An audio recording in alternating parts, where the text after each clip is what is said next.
Welcome in, everyone. We are live. We're trying something new. We toyed doing this last year, and it just didn't work out, but we are trying it this year. Live post-game shows. We are all on all the same channels that you listen to our normal No One Asked Us episodes. So thank you for joining. Thank you for tuning in. Get in the chat. Let us know what you think. What did you like? What didn't you like? Not going to be a lot of those tonight because it was a 103-65 Illini win tonight, Illinois over Monmouth. I'm Craig Choate. That is Logan Lee across the screen. Going to be a good one tonight. I know we toyed with the idea of doing a halftime show instead of a post-game show because this game was over early. For those of you just joining for the first time, thank you for tuning in. We are Craig and Logan. We do a weekly show. No One Asked Us. I'm sure most of you probably know that. And we're starting to do these post-game shows that are getting a lot of traction. So we want to hear from you. We want to know what you think. We want fans and people that watch the game to get involved, get in the chat, and give us something to talk about. What did you like? We might read your comments and all that stuff. So thank you once again for joining. Follow us on our social media. If you're watching this on YouTube, give us a like, give us a subscribe, all that good stuff. This will also be in podcast form for those that aren't watching live that can go back and watch later. But yes, Illinois wins 103-65. Entertaining game, fun to watch. Logan, initial thoughts from you on this game? Anything other than nearly perfect? Yeah, I didn't learn shit. Not safe for work language 5 minutes in here. So about 10 minutes into the game, I thought to myself, okay, Illinois is obviously playing really well, but this Monmouth team is really, really bad. But I was kind of surprised to see that they're the best of the three teams we've played so far on KenPom, which was like, okay, well, yeah, I mean, we didn't really learn anything.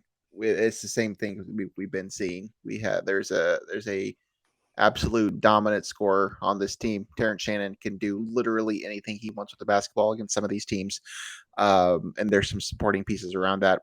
We got a little bit of, a different role. Different players are stepping up in different games. I mean, it was Coleman 3 games ago. Jayden Epps had a game tonight. I mean, it's going to be a lot of that mix and match. Who's the hot hand, that type of thing. But other than that, didn't really learn a lot tonight. But my biggest takeaway just to start this thing, they didn't lose because there are several teams tonight, ranked teams, that did lose these type of games to far less opponents. So to not only not lose, but to win by 40 or 38, that's a win to me. It's obviously a win, but it's a big win. Okay, I'm glad you're happy, Logan. I'm glad you're happy. Let's run through the stats as we start most of these shows. Are you not? Terrence, yes, I'm ecstatic. Great. Terrence Shannon, 30 points, 9 of 14 from the field, 4 of 9 from 3, 8 rebounds, 4 assists, all around fantastic game. Only played 23 minutes, which I think is huge because it's going to be a big weekend in Vegas for this team. Only other score or two other scorers in double figures. Jayden Epps had an outstanding game. Shot the ball great. 8 of 12 from the field, 5 of 9 from 3. And Dain Dainja, 15 more points for him, 4 rebounds for him. No one else in double figures. Melendez with 9, Meyer with 3, Hawkins with 6, Guy Clark with 7, Sincere Harris with 6. Brandon Lee did score 2 points, also fouled out in 8 minutes of play, and Ty Rogers with 4 points. Illinois out-rebounded Monmouth 35-21. Three-point shooting was a concern for the first 2 games. Illinois shot 42.4% tonight, 14 of 33 from 3. So all around, a pretty good game. Checking out our next little segment here. 3 keys for the game tonight. First one was the quick start. This team struggled with that in the second game, particularly against Kansas City, and did not see that whatsoever tonight. They were up 8-0 in 45 seconds. They hit 2 threes. They started 4 of 4 from 3, 5 of 5 from the field to start the game in the first 4.5 minutes. Just a massive, massive key for this team tonight. And I don't know if you noticed it. First play of the game, the first pass of the game went to Matthew Meyer to go make a play. Did you notice that? Yeah. They were He going through found him every time down the floor. Shannon in the corner for a three. So I think tonight was a night that they wanted to get Matthew Meyer going. He played better. Still not what you want to see, but he did play a little bit better. The second key we have written down here is the energy. I just love everything I'm seeing from this team from an energy standpoint. I think if they come with this energy every game, they're going to be tough to beat by anybody. Like they can beat anybody if they even play hard. Because tonight Illinois still had 18 turnovers tonight. If you have 18 turnovers against an average Division I team, you're probably going to lose. 18 turnovers and you still win the game because you got up 62 shots. The other team only took 49. I love the energy and effort from this team through 2 games. It's nice to see. Just because we were so. This is what I was expecting. I was expecting this type of team, but it's nice to just actually see it in action because I this weekend's going to be tough, and I'm just glad that they're getting some of these guys going, building the confidence, playing that well, playing that hard, even against the teams like Monmouth, teams like Eastern Illinois and Kansas City. I mean, if they can keep up that tenacity that the word we've used before, on the defensive end, on the offensive end, there's a lot to love about this team. We'll see how that holds up against better opponents, but to this point in the season, I love the energy, the tenacity on defense. They're going for it every single time down the floor. I mean, eventually one of these days, Sincere Harris is going to he's going to jump over somebody, and the roof on that place is absolutely going to come off. Did he try tonight? I didn't see it tonight. He almost had a fast break that the other guy got in the way of it. So I just love it. I just love the energy this team has. The effort they're showing. It's fantastic. Yeah. It's wonderful. Yep. Like it can win some games. Because I don't think many teams keep up with this team, their energy. And honestly, this was a concern of yours, the depth. I think this team's pretty deep. Yeah. 9 deep legitimately, and 10 once Luke Goody comes back. And that energy that we were just talking about leads into key number 3, the defense. I mean, they press pretty much the whole game. Right? Like they played that full court press with Coleman up top for a majority of the game, I feel like. Yeah, especially the first half. I think they did back down a little bit in the second half, but yeah, for the most part, they're running that defense, and it looks a little different when Coleman's not on the floor. When he picked up his second foul, they kind of had to change that up again a little bit. I think they were trying to run it with a little bit with Matthew Meyer at the top of that, and a little bit with somebody else was running there too. I don't remember, Ty Rogers maybe. So it's not quite as effective, I don't think, when Coleman's not on the floor. But if he stays out of foul trouble, he'll be on the floor a lot. But when you pick up 2 fouls in the first 10 minutes like he did tonight, then you're obviously going to have to change some things up because Dain can't run that spot. So they're going to have to use somebody else to be able to do that. Yeah, 24 turnovers for Monmouth tonight. Illinois forced the Hawks into 24 turnovers and scored 30 points off of those 24 turnovers. 18 fast break points for Illinois tonight. They were 37 of 62 from the field for 60%, and I already touched on threes, 42% from there. They had how many turnovers at half? 16 maybe turnovers at half for the Hawks. So defense, major key tonight. Again, this team was just a lot worse than I expected them to be. Yeah. I'm going to be completely honest. I expected a closer game than last Monday and Tuesday or Friday. But that just did not happen. All right. Like I said, we are live here. We do have a handful of people in here. If you're in here, give us some thoughts. What did you think tonight? What did you like? What didn't you like? How are you feeling heading into this weekend? It's a huge weekend. UCLA on Friday, and then either Virginia or Baylor on Sunday. So we do have one comment already from Brian Crawford. Shout out, Brian. Can Big Ten level players stop TSJ? Not when he's playing like he did tonight. No, and I'll be honest, I don't know that there are many players in the Big Ten that can. Yeah. Some of them, some will. There will be teams that have guys that can get in front of him. But no, if he plays like he does tonight, he is an absolute handful for any defense. He can get to the basket. He can shoot. Now, granted, tonight they were leaving a lot of guys wide open. A lot of those shots in the first half were absolutely wide open. So he's not going to get that every night in the Big Ten. I know it's only 3 games, and they're 3 games against not very good teams, but he looks to me like he's one of the 5 best players in this conference. And the other 4 are all 6'10" or taller. Right. I mean, he might be the best wing in the whole conference. Yeah, there'll be teams that can find ways to shut him down, but it's going to be few and far between. I think he's Just that trying good. to think of the favorites here in the Big Ten. Indiana, Jackson Davis is not going to him. Maybe Race Thompson guards him. But I feel like he can get around Race Thompson. Race is more of a big. Am I right in that? I think he's more of a big. Iowa does not have anybody that can keep up with him. Michigan will probably have a freshman on him. Probably Howard's son will probably guard him or someone like that. I'll take TSJ over a freshman any day. And I was impressed with Michigan State Friday night.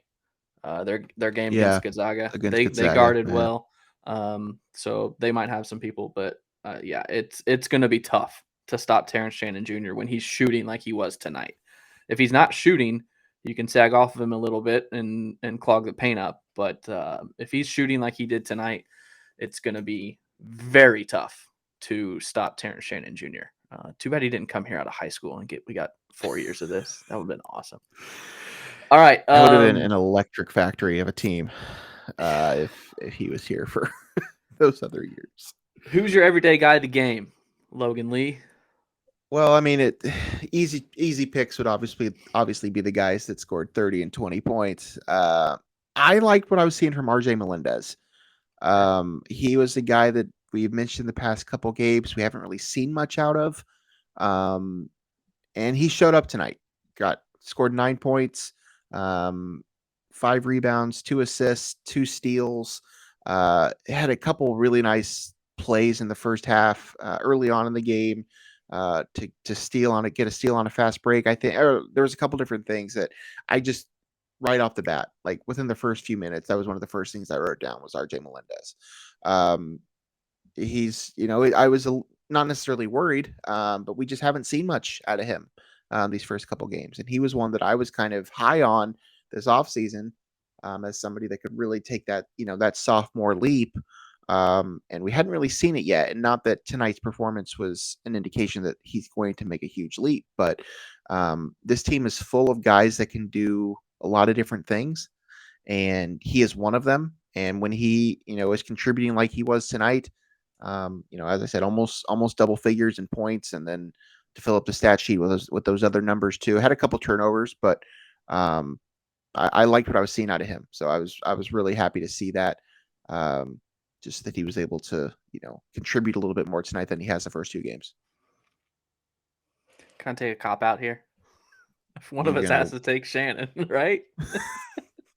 Or Jayden Epps. I won't, though. It's too easy. I'll stick with Sky Clark. I thought he was going to have an outstanding game in the first half because he had 5 points and 5 assists with like 6 minutes left in the first half. Didn't do much in the box score after that, but he did end with a 30 plus minus, a plus 30 plus minus, 6 assists and 7 points. So he had a pretty good game. On his efficiency, which I talked about in our weekly show yesterday. I talked about these analytics that they've got on the stat broadcast. Efficiency is basically all the good things you did minus the bad things. It's points, rebounds, assists, steals, and blocks minus missed shots and turnovers.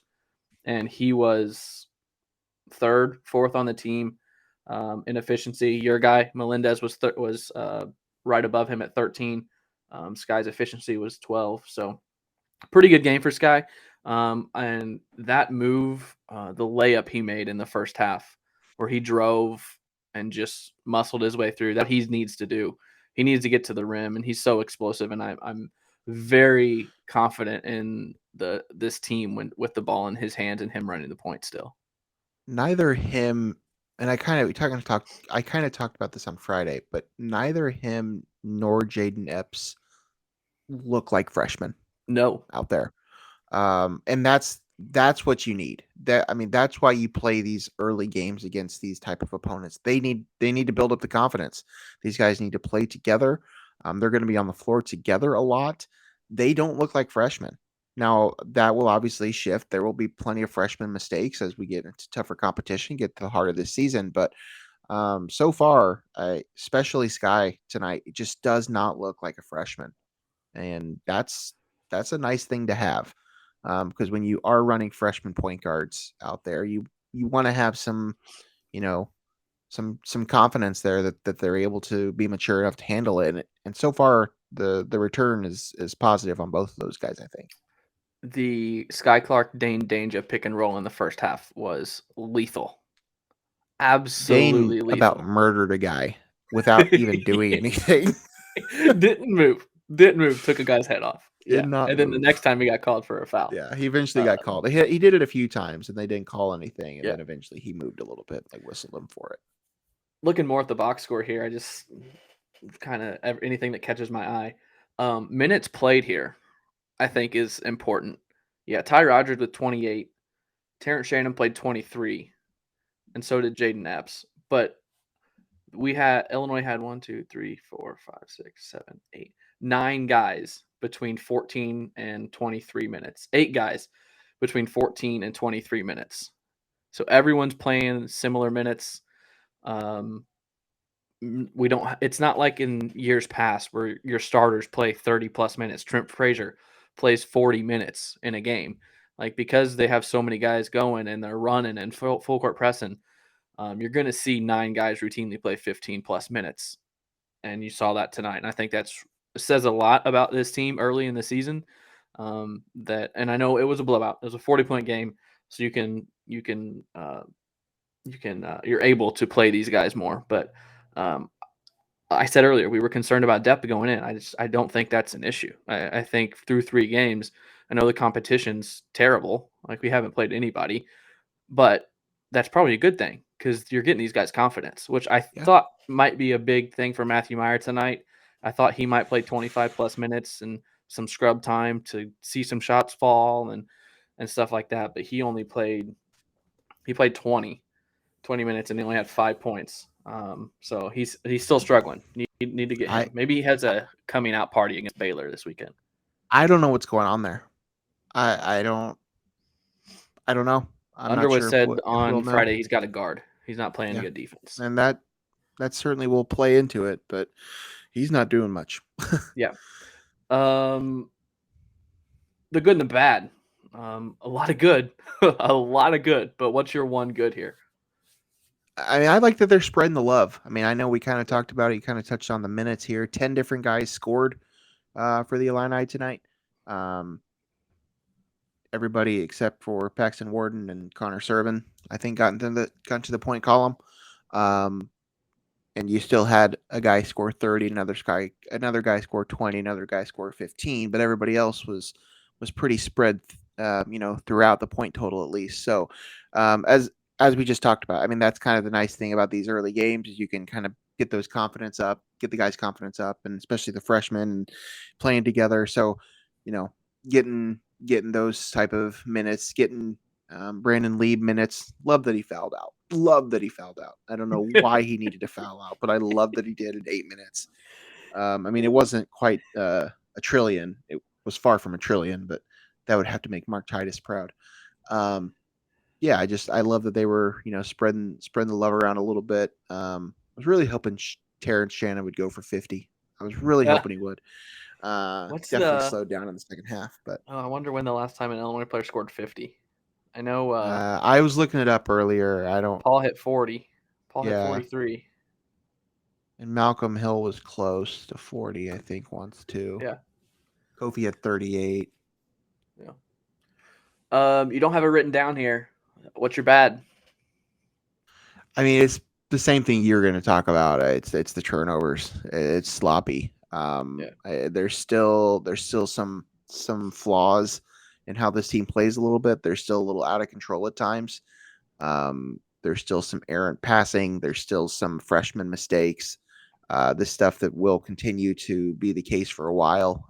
Eventually, they might clean some of it up, but they still had 18 turnovers tonight, and as you mentioned, they still won by 40. So um, it's a little sloppy still, but that's really the biggest negative I think you can find from this game, other than the Matthew Meyer conundrum. I think that's probably the other big negative. Um, but got to cut down on that. I mean, Brad was still fired up about things, even though they were up whatever in that timeout. They love to show that. Yeah, that was So uh that was he interesting. was he was using it as a coaching moment, Yeah, as a teaching apparently. moment. So Apparently. Yeah, uh, my good was the quick start. I loved the quick start. I think if this team can do that routinely, it's going to be hard for teams to come back on this team when they're playing and they have the ability to speed teams up. I think that's going to happen a lot for Illinois. They're going to speed teams up and they're going to get them out of control. I think we could see a couple more games like this season where 100 or 90 plus points to 50 or 60. And it might even happen to a couple Big Ten teams.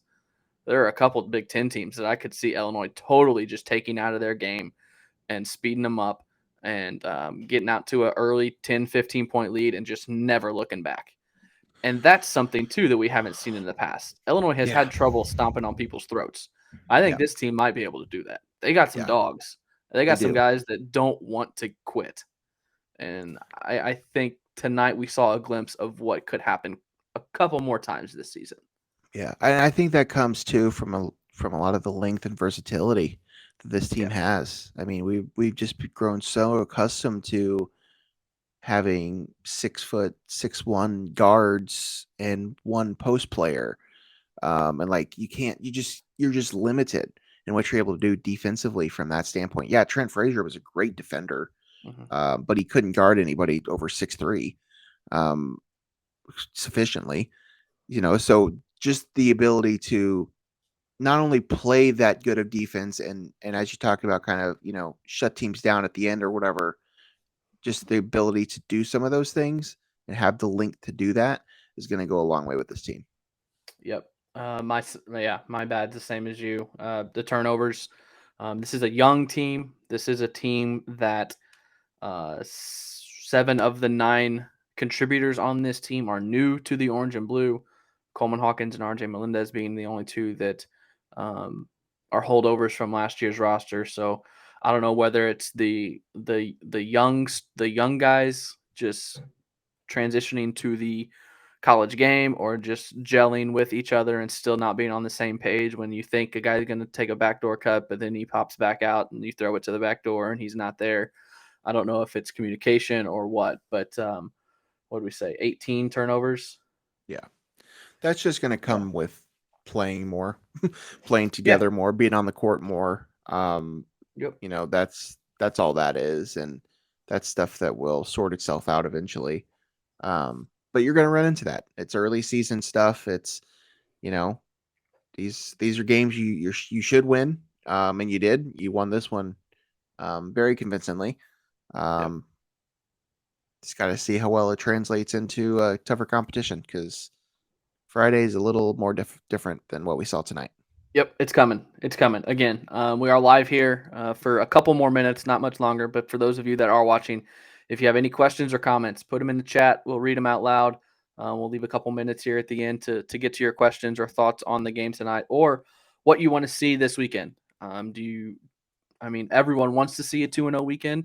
Would you be happy with a 1-1? Would you be okay with an 0-2 but 2 competitive losses? What do you want to see this weekend from this team? Starting on Friday night, UCLA. Is this the 9:30, 8:30 Central? Yeah, 8:30 9:30 Central, Eastern. 9:30 tip, which will probably get pushed back because it follows Baylor, Virginia, which no college basketball game ends in the window that they assume it's going to end. So it's going to be a very late night for those of us on the East Coast. But yeah, UCLA was playing tonight. Do we have an update? Yeah, I was just looking at they're up 81-50. Also, I did not turn this game on once tonight, but the Commanders beat the Eagles. WTF? Did Where did not that even look come at that. from? Okay, there's a football game on tonight. 32-21, Washington beats Philly. Yeah, okay, 81-50, not close. I didn't think it would be. What did they got scoring wise? This is gonna be tough. I mean, I don't think UCLA is as good as last year or the year they went to the national championship, but they're still a top 10 team. They've got 6 guys in double figures. Yep.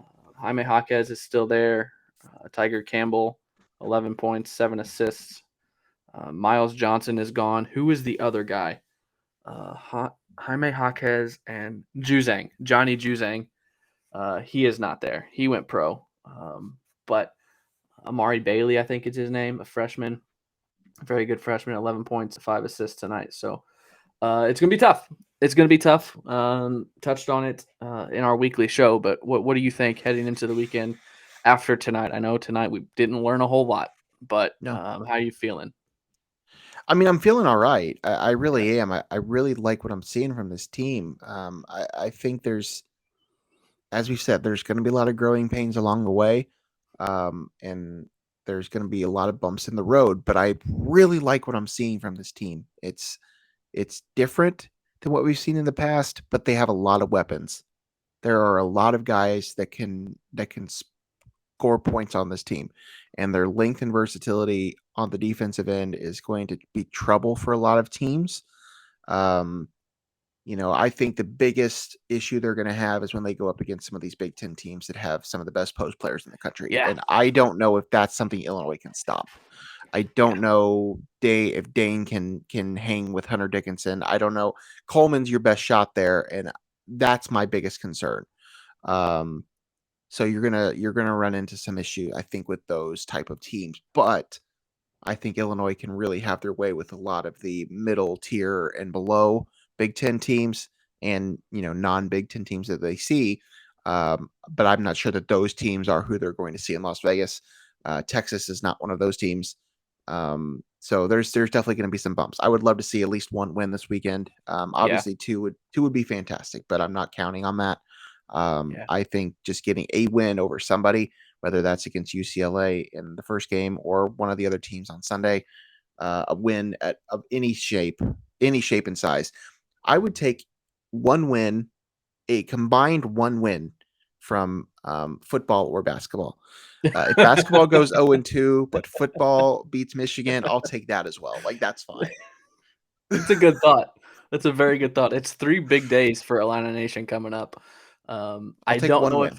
I don't know if it's still a thing with a couple of these media guys, but there were some that were talking about going to Vegas, covering Friday, God. and flying to Detroit No. to cover football on Saturday, then back to Vegas on Sunday. I God, don't that know that sounds that's awful. smart anymore with where the football team is at, but this is a huge weekend for the Orange and Blue. I'm somewhat aligning with you. I'm expecting an 0-2 weekend with so many unknowns with this team still, and facing who they're going to face, whoever it be on Sunday. I'm expecting an 0-2, but if they go 0-2 and lose 2 double-digit games, I'll be a little upset. I think they'll be close. I think Yeah. all games will be close. These are 4 good teams. This Yeah. Vegas Continental Tire main event is a great field, and it's going to be great for Illinois come March. So I'm happy that Illinois is going. I'm happy that we've seen what we've seen so far, and that these 3 games haven't been 8 to 10 point games, and instead they've been 30-point games, which they need to be. So this weekend I'm expecting 0-2. So anything better than that, I will take. And even if those 0-2 games are single-digit losses, where Illinois has a chance at the last under 4 media timeout, I will honestly be okay, just because of the roster that this team has is completely new, and this is the first test they faced. I agree. I'm with you. I don't think you can go into this weekend expecting wins, But if you can expect to play, I think that's where you need to be. Got your tickets yet? Flight booked? No. What hotel no, you staying at? No. Link? We stayed at the Bellagio. Link. It was nice. Bellagio. Speaking of Vegas, Garth Brooks residency starts next year. Oh, got your tickets for that? Tempting. It's tempting. It's so tempting. Taylor All Swift right. tickets go on sale soon. Are you getting your tickets for those? mean, I would go see her, but it would need to be like ticket would need to be like less than $50. I'm not spending any more That's than not happening. that. No, Okay. no chance. No more questions in the chat, so no one wants to talk to us because no one asked us to do this. But we will. We'll see you this weekend. I'm assuming. I don't know that we'll have one on Friday. It's going to be late. I don't know that either of us will want to stay up for that, but we will probably be here Sunday. I would assume we'll be here Sunday, and then we'll go back to our normally regular scheduled Monday recordings of our weekly show where we can talk more about everything that we had this weekend. Anything else from you, Mr. Logan Lee? No, it's just great to see you. It's great to see you as always. You haven't had enough of me yet? I've seen a lot of you lately. I know. Getting a lot close. of you lately. No. You responded to my text messages today. I'm getting better. I'm learning. That's great. But no, hold on. No one wants us to talk about our texting habits. We saw comments on our YouTube. Do you want to address the question you sent me today that has nothing to do with basketball, but do you want to address the Will Ferrell question? Let's save that for Monday. Let's save that for a normal show. All right. It's not Illini related. But who cares? I will pose the question to the audience: is Will Ferrell currently overrated, underrated, or properly rated? Don't need an answer from you, but just think about it. Just think about it and get back to me. So, Illinois wins 103-65 over Monmouth, 3-0 on the season. Impressive tonight. Nearly perfect. I would venture to say it was a nearly perfect basketball game from Illinois tonight in Champaign. Thank you for listening. Thank you for tuning in. This will be in podcast form for those of you that didn't catch it live. I don't know why I'm telling the live audience it's going to be a podcast, but whatever. Thanks for listening. I'm Craig. That's Logan. We'll see you next time. Goodbye.